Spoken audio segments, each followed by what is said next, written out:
Welcome to another episode of Treasure Corals. In today's video, I will talk about my experience attending and being a vendor at a Niagara coral show here on the border of US and Canada, as well as there's going to be some footage from the show. You'll get a sneak peek of what the coral show looks like before the attendees arrive.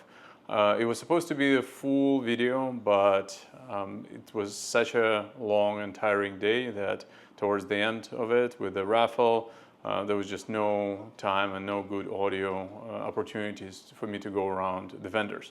I still think that there's a fair bit of very unique and interesting content so that you might enjoy. And I will also talk about my experience of preparing for the coral show, as well as we'll give you a glimpse into what the 24 hours before the coral show starts look like, so that next time when you attend any frag swap or one of the coral expos, whether in US, Canada, or anywhere else, you actually have a maybe even more appreciation for what goes into setting up that booth and offering the service in front of you. With that said, let's dive right in.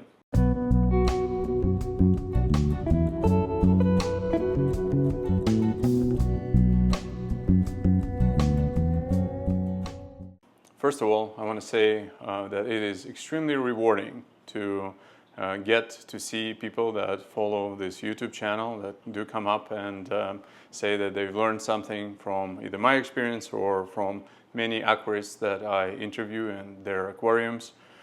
It's one of the reasons I definitely have been doing this YouTube channel week after week, and that just feels great. Second, it's extremely great and rewarding to see somebody who will come up who got a coral from me a year ago or 2 years ago, and then the coral is still doing great, and they are happy to let me know that and maybe get another coral. So that was pretty awesome. And finally, same applies to all of the dry goods that I make and post on treasurecorals.com. But let's talk a little bit about what goes into preparing for a coral show. Because when you arrive at 10 o'clock, at this point, the doors are open, there's all these vendors, and you'll kind of get a sneak peek of that. But there's a table, I think it's 8 feet, it's a standard 8-foot table. Usually there's a frag tank, maybe some other dry goods around it, and I think for the dry goods it's not that horrible, although even that in of itself is quite taxing, because you need to have all the itinerary. You need to know what you are going to bring to the show, that you don't bring too much of it, because otherwise it's going to use up space and it's extra effort to lug. But also you don't want to bring too little of it, because then you may sell out and not provide this to all potential customers. So knowing which products to bring and how to lay it out so that it's clear when somebody walks past your stand, that is a trick in of itself. I'm still learning this, but every year I think I'm getting a little bit better. When it comes to aquariums, the frag tanks, that's where the real magic begins. I have a very small frag tank. I think it's only 24 inches wide, which worked great with my 2 blade grows. If you haven't seen my setup, just go and watch the previous video.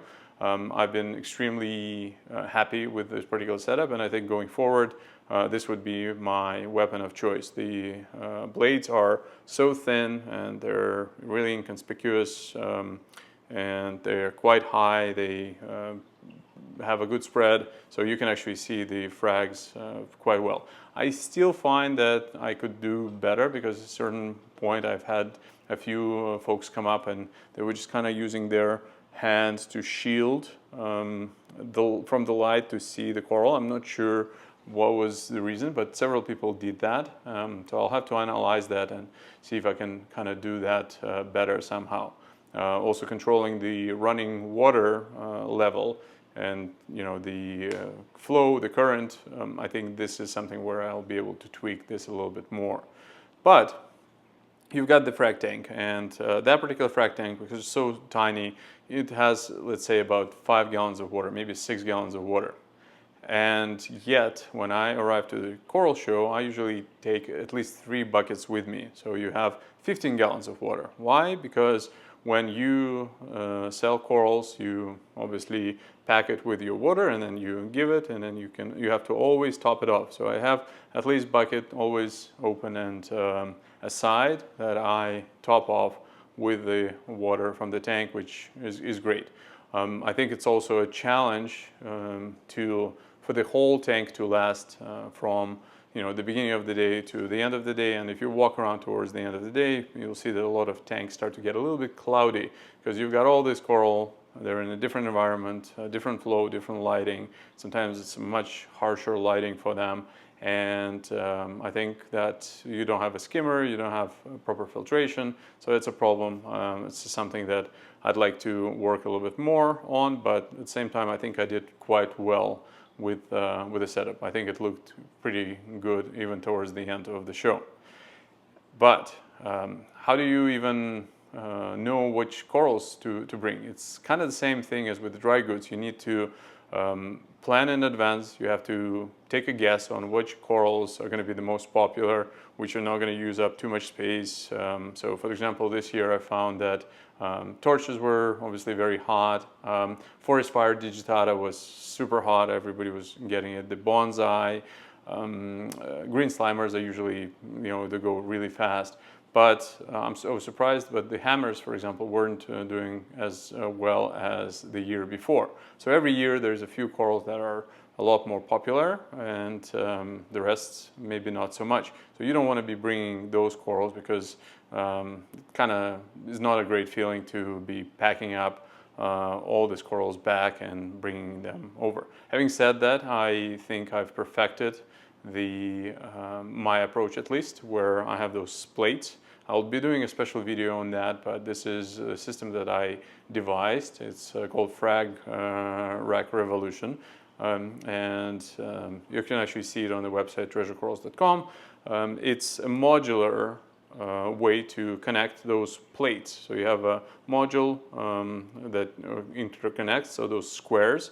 And then for each square I have a plate, which usually is 9 by 9 cells in an egg crate, or you can keep 5 by 5 frags, so 25 frags per plate. And because my frag system in the farm is using exactly the same system, or this Frag Rack Revolution, I can easily prepare days in advance. I can lay everything out. I know the prices, I know where things are going to go, the clusters, and then for me it was just wake up early in the morning, take those plates that I want to. I have a special rack that is easily, it can be put into a standard bucket, and this is exactly what I did. So each one fits like 3 of those plates.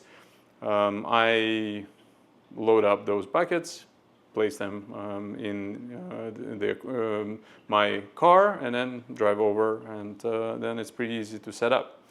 But that also means that for the past 3-4 days preceding the show, I have to really think this one through. You don't want to bring, let's say, 20 frags of a particular species, but you also don't want to bring one. So I find that bringing maybe around 3 to 6 or 5 of a particular coral type, this is usually kind of that sweet spot. If you think certain things are more popular, get more of 6. If you think that maybe it's not as popular, bring 3. But I do like to offer variety. I think I'm up to 70 or 80 different corals that I'm now harvesting, that I'm growing. And again, they're all on my website. So if you missed going to the show, you can just go to treasurecorals.com and you can actually see what I do. Now, I cannot ship to US, unfortunately. Nobody can really. It cannot cross border, but if you're in Canada, you know what to do. Now, the days before the event, there's a lot of planning. It always makes sense to pack the car the day before so that you don't spend any time in the morning doing this. If you can even arrive to the venue the day early, which some people did. But I usually I take the bullet and just kind of do everything the same day. And the reason is you don't need to worry about what happens to your frag tank overnight. I'm a little bit paranoid when it comes to that. Like, can be maybe something disconnects, or maybe the corals are not happy. I don't know. I just like to set everything and minimize the amount of time where the corals are outside of their familiar environment. And the healthier your corals are, the easier it's going to be to do this. Now, say you've packed everything up, your car is all ready, so the only thing that's missing is the buckets with water and your coral. I actually also travel with a special cooler, so many corals actually go into that cooler. But if you warm up your car and the ride is, say, an hour and a half, 2 hours, I don't think it's a big deal. The water temperature is not going to drop. But say you're, in this particular case, the show started at 10. I was up close to around 4 a.m. that day. Then you go, you prepare, you put everything in the containers, into buckets, then you place it into the car, and then you start driving. I think we've arrived around 7 o'clock, 7 a.m. I was at the doors, and then you, in this particular venue, it's super easy because you actually have those dollies, and some of the venues I've attended, not so much. I have to actually carry the buckets, and sometimes you carry it long distance, you go back and forth. Also, there's the unloading. Not everybody can unload at the same time, so you have to be respectful to other vendors that are coming up. So it's not easy. And then probably from 7 a.m. to 8:30, this is the time where you're just painstakingly laying everything out, make sure that everything is hooked up, make sure that you bring your GFCI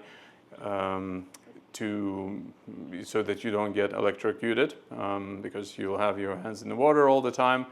So it takes about an hour and a half to lay everything out, turn the lights on, and then it takes about an hour for the corals to open up, get ready, make sure that there's no slime on them, nothing. Most of the time it works very well, and the corals appear to be quite happy. So this is what my experience was.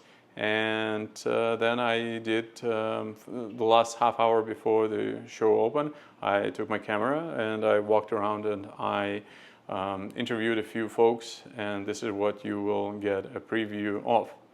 Now, the point I'm trying to make here is that when you walk through the doors at 10 a.m., this is very exciting. Maybe you've been standing in line, maybe not, and everybody's obviously happy to see you. But by that point, a vendor, in this case, for example, me, I've been up for 6 hours, and this is just when the day starts. So you start answering all the questions, people walk up, they talk about corals, you answer questions, you start packing things, and then it's a non-stop work for about probably 4 or 5 hours. This is kind of where the big hit comes. Then usually around 3 o'clock there's a bit of a lull, things start to slow down. Maybe some people come in that kind of want to get that special deal, so there's a lot of that going on. And then there is a raffle, which also takes away from the vendor time. But at this point things are not selling as much. This is a great opportunity to talk to your fellow vendors and maybe swap some corals, which I strongly believe in. I think that it's a great opportunity to talk and support other vendors. Hopefully, even these videos that I do, other vendors get a little bit more traffic because of that.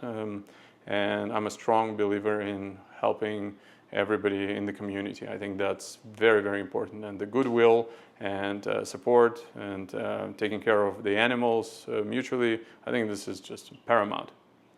Now, things start to get closer to 5 o'clock. This is when people start thinking about, okay, this is time to go back.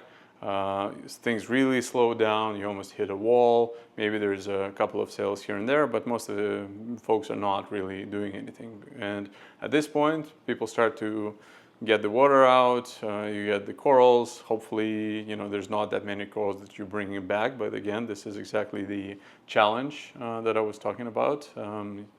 Ideally, for me, the less corals I'm bringing back, the better.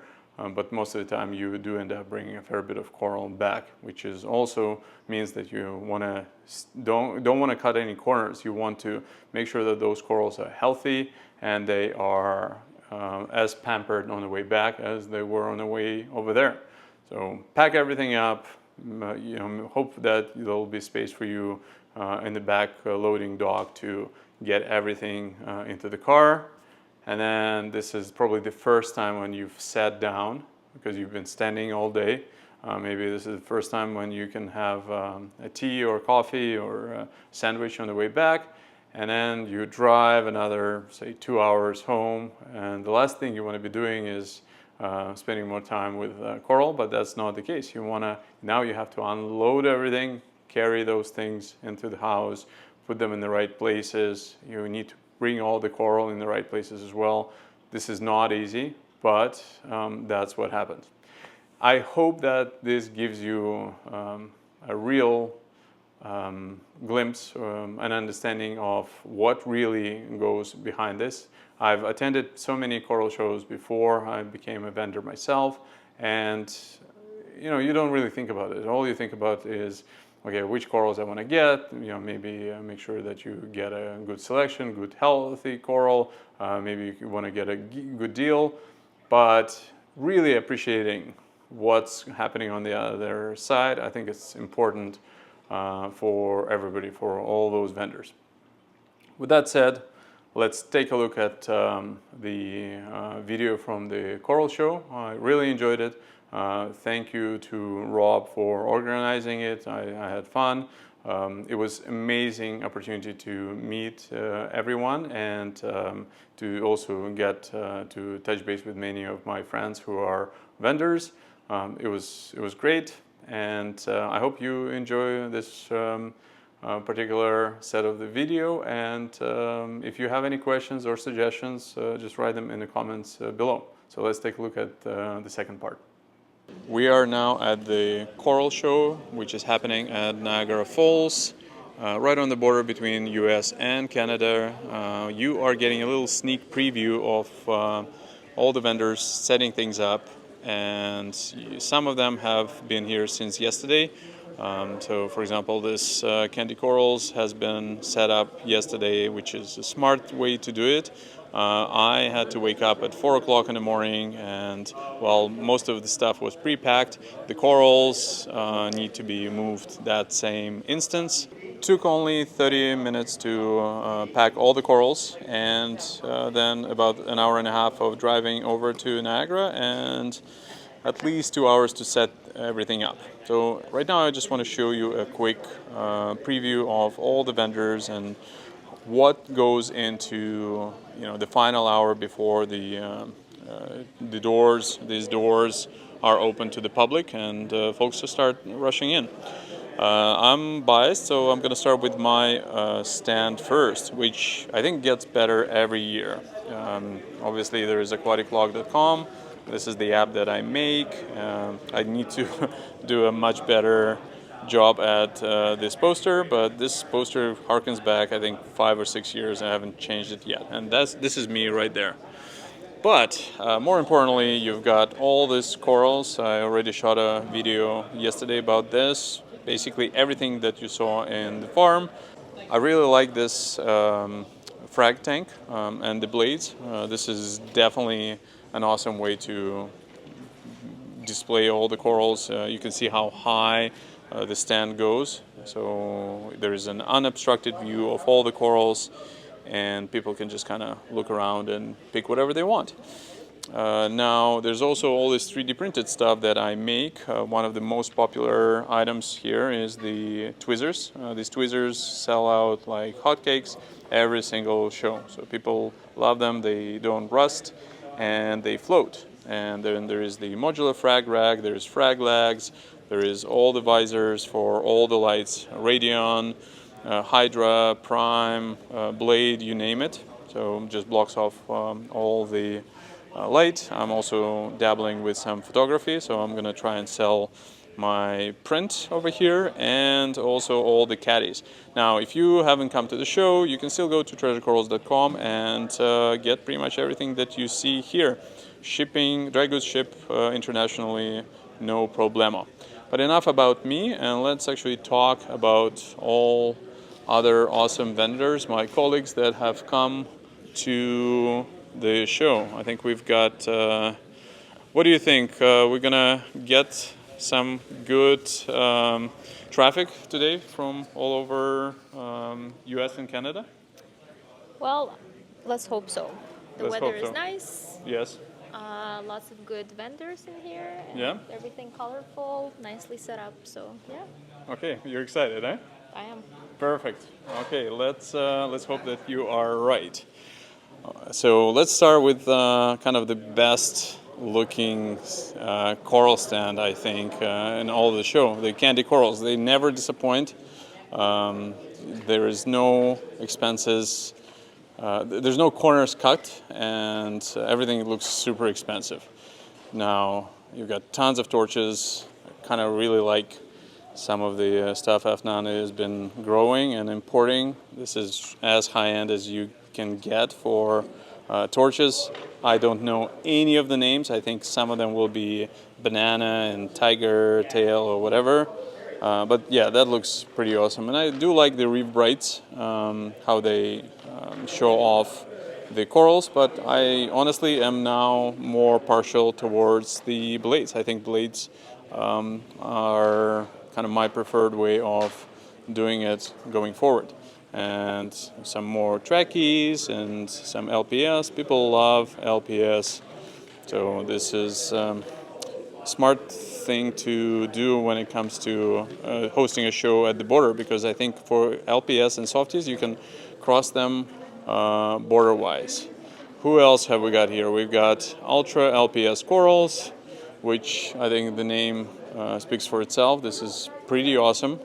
You've got quite a collection of Acons and Zoas and torches. I like the organization. I like how clean everything is. And yeah, for sure, check them out. This is everything that you see here is vendors in Canada. We've got Big L's, which is well represented, I think, at every single show. I think they're still setting things up. I like the this little photo booth. I think is going to be pretty cool. And then over here we've got junction corals. There's always Zoas of every single kind. I think I don't know a single Zoa name personally. I've never kept Zoas after. There's a lot of them, eh? So I don't know how you do that. But this is awesome, and this would be my choice if I wanted to get into Zoas. I think you guys are experts, and you have an amazing Facebook group as well. So kudos to you. And what are the expectations for the show? You think you're going to have a good turnaround? Yeah, it should be all right. Zoas are good for shows because there's a lot of different colors, a lot of different varieties, and they're relatively cheap, so people can get like a little pack, which is always good. So we always do pretty well at the shows, so expecting a good time. Second year here, so it should be fun. Here, here. Good luck, and hopefully we will all do very well. We've got Royal City Reef, again, another beautiful layout, a beautiful setup. I like a nice mixture of both softies and LPS and hard coral. So this is kind of the way to go, I think, in most of those shows. I might be able to pick something up towards the end of the show as well. I think this looks pretty awesome. Now this is the grizzled veteran. You've run out of nice things to say. Everyone got all the nice things, and now there's nothing left. No. This is a contrast. It makes your booth look that much more slick. People need to know what goes into preparing for the show. It's not all. 37 years of being in the industry. Sorry, how many years? 37. 37 years, and you're still lugging buckets. And I think eh? I've been saying that for 10 years. Yeah, I've come a long way. I started my first aquarium job because I was a delivery person for like a graphic arts place. Yeah. I had to start at 7 in the morning. Oh, and then I had the opportunity of starting at another pet shop, and I got to start an hour later. Oh, so wow. That extra hour of sleep has got me this far. Yes. 1987. And we've got a celebrity because it's you're the OG YouTube celebrity as far as I know. Yeah, they didn't have the like button back then. Yes. So for anybody who doesn't know, go and search for Peter's Tank. That's all you need to search for on YouTube. Peter's Fish Tank. And all the names were available back then. Yeah. Now you have to have this big long thing, just Peter's Fish Tank, nothing fancy. And then, Exactly. I don't know how many views are on there now, but that's back when you didn't get remunerated for your hard work. But it's in there still. well, And it still looks good. Yes. So, And you've got tons of cool stuff. Some anemones, eh? well, I try to have everybody has very similar, Yes. beautiful things. Except for me. You got to be the guy who has something a little bit different. You Yes. can either go your way, Yeah. and you can get something that's just like a little bit more expensive, or a little bit more rare. Yeah. But you're always chasing your tail with that Yeah. because last year's hot stuff is old school now. I know. So I have anemones, I have eels. I Eels? have- well, you'll have to bring the camera back. Okay, later, but I will certainly Got try that. to drop by. Oh, look at that! This is yes, pretty this cool. is like an alien. Yes. Nobody has one of these here. So Okay, what's the name of the eel? that one's called a ghost eel. Ghost eel, huh? This one looks like a deadly sea snake. Yes. It yes. is deadly. Yes. It's the other kind of deadly. And it's just like a beautiful contrast of I black love and it. white. Yes. Hopefully it and- finds a good home today. And then this one's always fun. The juvenile blue ribbon eel. So it's Oh, black yeah, those with are yellow. very famous. Anyone following, look up a YouTube video of this, and they just undulate through the water. They're awesome to watch. Okay. Very relaxing. And are they reef safe or? This is reef safe, but they are also very good at escaping. It's like Houdini. Yes, or like an Kind octopus. of eel for Yeah. those following. I mean, I think those dwarf chain link eels, whatever they are from Yep. Hawaii, I think those ones are pretty good in a reef, and they don't escape. And some of the garden eels are pretty good at not escaping, but I mean, it only has to get out once. That's And when they escape, they don't have a plan. No one's waiting with a car, in a disguise, get away. They're just going to be dried up in your carpet. It might be like a cat toy. In the Gotcha. end, so. and the little shop of coral, which it's always a pleasure to see somebody who's diversifying and also growing. I remember when Rob was just like one little tank, and maybe this was his tank, but now there's a lot more. Everything is meticulous, nicely organized. It's beautiful. So this is good stuff. And I don't even know what all of that plant stuff is, but I'll come back and check it out afterwards. We've got lots of dry goods. This is awesome. Hey guys. Hey, Excited about today? absolutely. What do you guys usually sell? So we are pretty much a fresh and saltwater aquariums. We are Okay. from Tropic and Reef Aquariums. Yeah. We are a local store. Where are you located? We are in Burlington in the West End. Oh, beautiful. Yeah, we Okay. ship all over Canada, Yeah. and we're pretty much in the marine and saltwater and freshwater products. This is awesome. I like the this frag kit selection. Like Yeah. this is some good stuff. Yeah. That's black oxidized steel. Yes. Those are the best for Yeah. videos and And these photos. ones were Yeah. a big hit in the previous show in fall in Kitchener. In the first 2 hours, we got sold out. It's Yeah. pretty common and very sought after for the coral hobbyists to pick up the frags. And, Perfect. you know, And I like your tattoo. This is Thank very you, very yes. appropriate to this. Thank you. All right. Well, good luck today, guys. Absolutely. Thank you so much. Cheers. Okay, we've got another booth. This is True North Reef. Where are you guys located? Tobermory, Ontario. So pretty far How away. appropriate, Tobermory. I did some canoeing in Tobermory. It was very, very cold. Yeah, definitely. I take it you don't keep this in the local water. This is all salt water. Yeah, a little more, Yeah. salinity in it. I've certainly seen you on Facebook. So Okay. yeah, so good luck to you guys. What are you mostly bringing? Like LPS? Yeah, Yeah, I got a lot of LPS for sure. A couple big Melka stylos there. Oh, sweet. Basic- You don't see those very often, eh? Yeah, they're pretty nice coloration on them. Yeah. I might drop by and pick one up. What do usually they go for? These ones, the Milkas. What did I write down? I think those ones. I think I was gonna start at maybe 60 with those guys, just Yeah. because they're pretty Well, they're chunky. like mini colonies Yeah. kind of deal. Pretty Okay. good frags, but something like that. All right. Well, best of luck. The display looks great, and I'll definitely be dropping by later to check you guys out. Yeah, thank you. So, and I like those mugs as well. Who came up with that? Me, Oh, wow. What's your name? Adam. Adam. Nice to meet you, Adam. And this looks phenomenal. I like the mugs. I might pick a few just for myself. Yeah. Cheers. Thank you. Thank Love you. to you too. Okay, the OG. I'm not sure where Steve is, but I'm gonna take a sneak peek before the show. He's got some phenomenal frags at Niagara Fire Corals. Definitely check them out on YouTube. He's got great video on YouTube as well, and the guy knows his coral. Everything looks great. Everything looks clean, and I can't wait to see some of the corals. Maybe I'll get some for myself. He has always got some higher end stuff. And the last but not the least, we've got Cultured by Science. You remember those guys from the last few shows. Great selection. Oh, there's also zooplankton and phytoplankton. Again, these are the things that I think makes a lot of sense adding to some of the tanks, and I might check it out in my system as well. I think the final two are Bird's Reef. Again, great selection of softies and zoas. So excited for the show? Yes, very.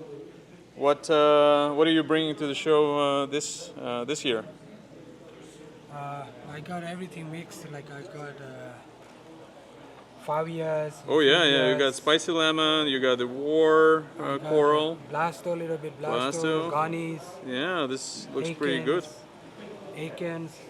And you grow everything yourself? Yeah, most of it, like I would say 90% is aquaculture. Yes, this is beautiful. Oh, and more importantly, you've got the anemones galore. There's black widows, Which one is the black widow? I always. the one with the red. Oh yeah, look at that.